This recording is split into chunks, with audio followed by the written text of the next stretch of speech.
O dólar está operando em baixa nesse momento, pouco abaixo aí dos R$ 5,20, num patamar que não se via há quase 2 anos. Para falar sobre essa valorização do real, eu converso agora com o Gustavo Trota, que é especialista e sócio da Valor Investimentos. Seja muito bem-vindo ao Radar, Gustavo.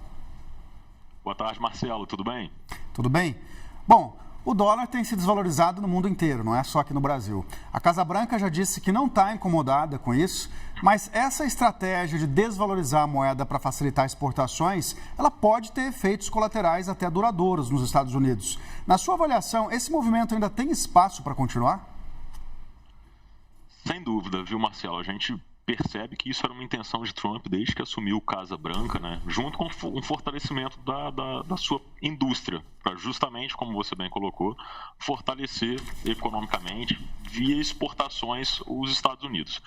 A gente tem um ponto importante, né, sobre principalmente esse movimento. Os países emergentes como um todo receberam um fluxo extremo da moeda, então mesmo comparado ao DXY, a gente percebe que esses países emergentes tiveram uma valorização bem superior, né, frente às outras cestas.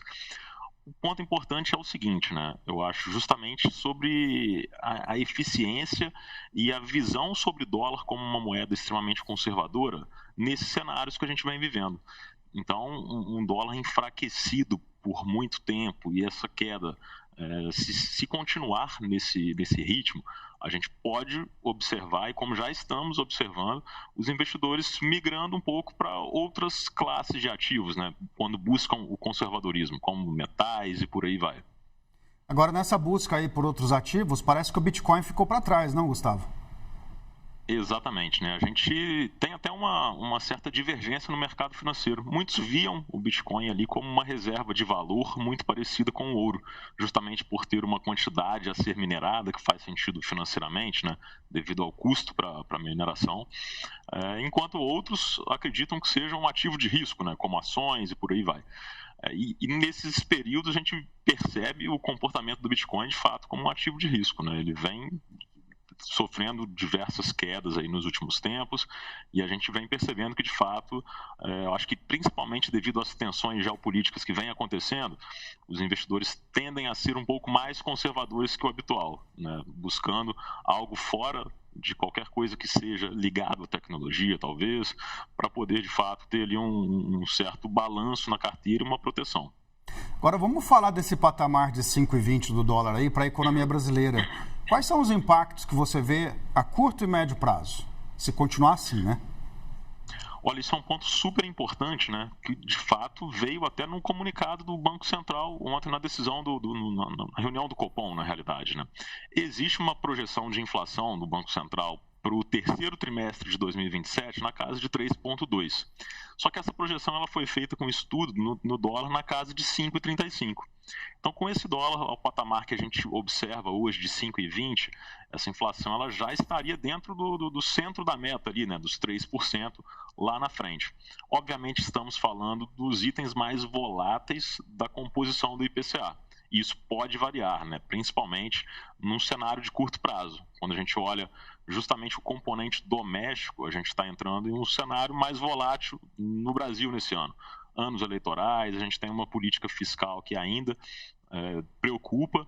Então, olhando um dólar a patamar de 5,20, como a gente percebe, itens mais voláteis podem sim ajudar a reduzir essa inflação.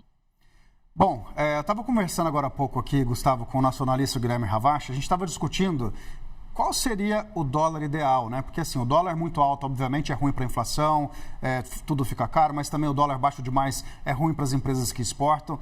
E ele comentou que parece que há um consenso no mercado de que realmente estava um pouco exagerada a cotação do dólar aqui no Brasil já há um bom tempo. Mas na sua avaliação, qual seria o ponto de equilíbrio aí?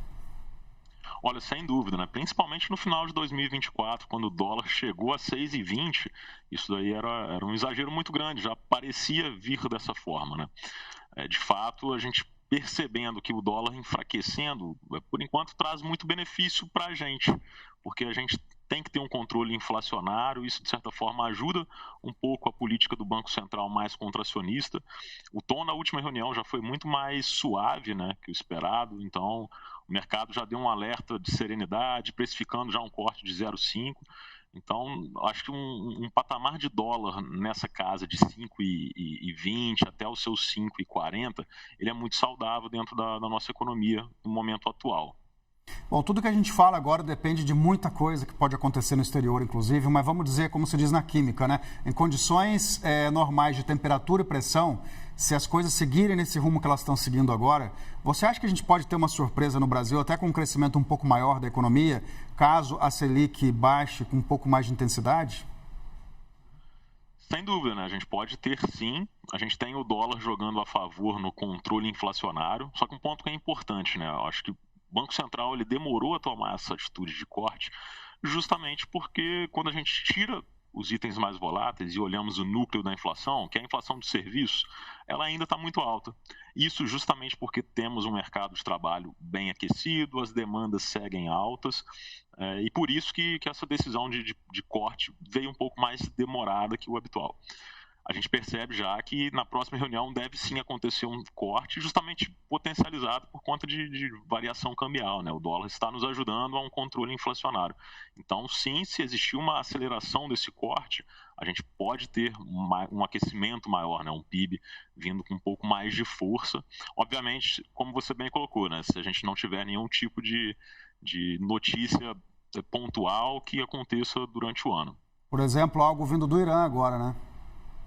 Exatamente, né? Essas tensões geopolíticas, elas são tensões que acabam impactando diretamente ali em preços de commodities, principalmente, né? A gente percebe que isso faz com que o petróleo balance bastante e nossa bolsa e país, basicamente, está muito ligado a isso daí. Então, tudo isso que deixa o mercado, tanto de commodities quanto de câmbio mais volátil, impacta diretamente na nossa receita, né? No nosso PIB lá no fim do ano. Gustavo Trota, especialista